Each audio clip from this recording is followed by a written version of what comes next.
Bonjour, pour la méditation d'aujourd'hui, je vous propose de nous intéresser à un épisode douloureux de la vie de David, roi d'Israël. Je vais vous lire les deux premiers versets de 1 Chronique 21, mais vous pouvez trouver toute l'histoire en lisant l'ensemble du chapitre. Donc les deux premiers versets nous disent « Un jour, Satan décida de nuire à Israël en poussant David à dénombrer les Israélites. David dit à Joab et aux autres chefs de l'armée, « Allez recenser les Israélites, du sud au nord du pays, puis venez me faire votre rapport, car je veux connaître le chiffre de la population. » Alors cette histoire serait intéressante à étudier par rapport à la question de la responsabilité. Je laisse néanmoins cette question de côté aujourd'hui pour me focaliser sur un autre point important du récit, la faute même de David. À première vue, on peut se demander en quoi un recensement de la population du royaume est une faute. En Nombre 1 et Nombre 26, à deux reprises, Dieu lui-même demanda à Moïse d'effectuer un recensement du peuple. Dans le premier livre des Chroniques, 2 chapitres plus loin, il est question d'un dénombrement des Lévites, pourtant non compté lors du dénombrement du chapitre 21. Or là, au chapitre 23, il n'est pas question de faute.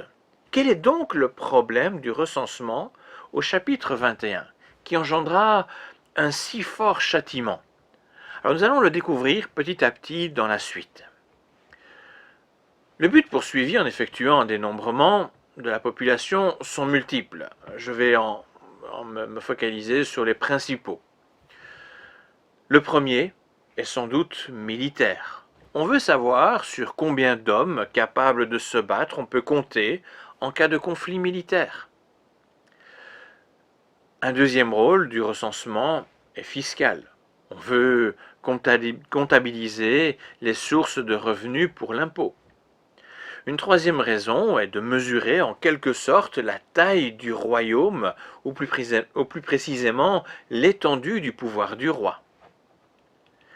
Un deuxième élément qui nous aidera à comprendre ce qui se joue dans cet épisode est en rapport à la punition proposée à David après sa faute.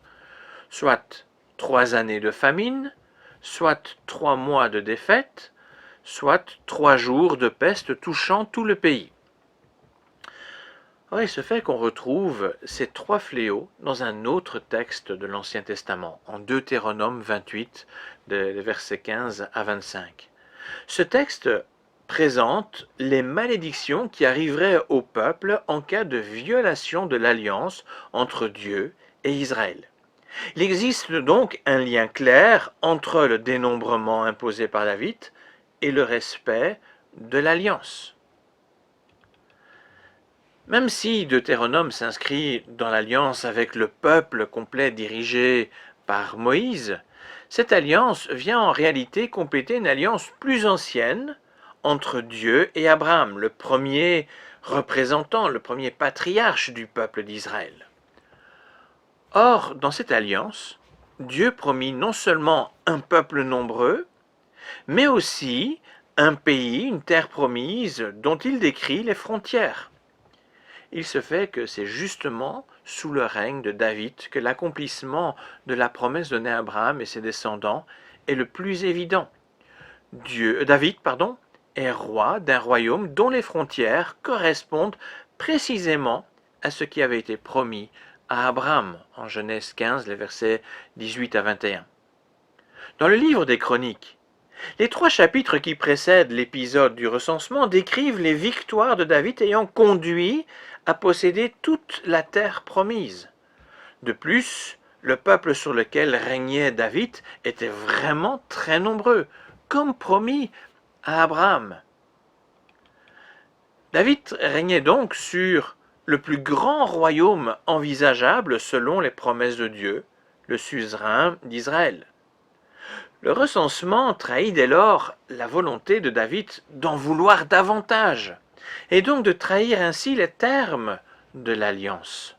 En outre, on peut aussi ajouter que le dénombrement trahit le souhait du roi d'inventorier ses forces plutôt que de compter entièrement sur l'Éternel pour la paix du peuple, paix promise en cas d'obéissance à l'alliance. David et son peuple ont payé le prix fort pour cette violation de l'alliance. Et ce prix, qui paraît sans doute incompréhensible à nos yeux, témoigne toutefois de l'importance d'obéir et de se confier en toutes choses à notre Seigneur.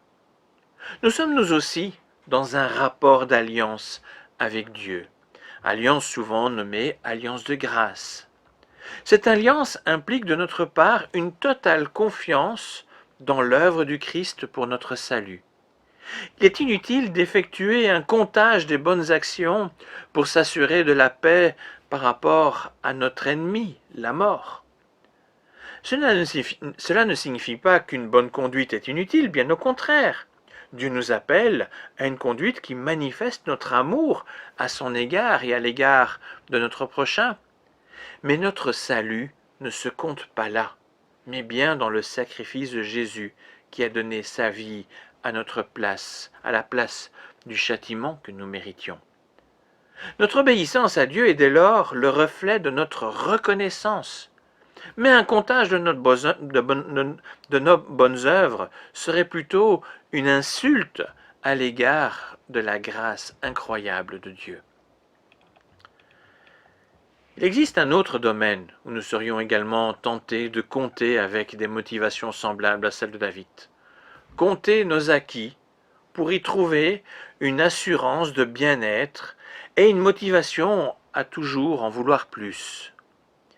Certains vont même jusqu'à dire que l'abondante prospérité est synonyme obligatoirement de la bénédiction de Dieu. Plus tu es riche, plus tu es béni. Mais c'est une horreur en fait de penser ainsi. Les bénédictions de Dieu sont incroyablement innombrables, mais certes incomparables aux biens matériels.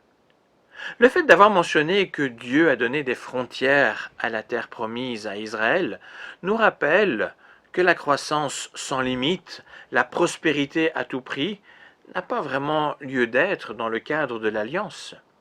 Dieu lui-même pose des limites. Alors sachons recevoir avec reconnaissance ce qu'il met à notre disposition, sachons utiliser ses biens pour l'honorer, mais surtout ne cherchons pas la richesse pour la richesse, ou la richesse pour notre paix.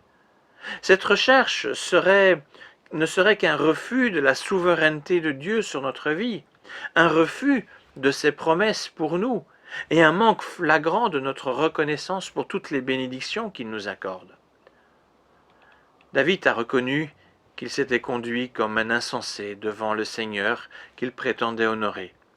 Il a demandé pardon et il a mis fin à son projet.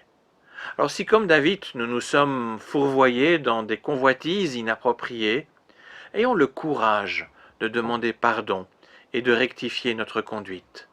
La plus grande bénédiction que Dieu a pour nous et qui vaut bien plus que tout l'or du monde reste son amour éternel et sa grâce. Que son amour et sa grâce soient le véritable moteur de notre vie chrétienne au quotidien. Merci pour votre attention, que Dieu vous bénisse de ce qui vous est vraiment nécessaire, et à bientôt pour une prochaine méditation. Au revoir.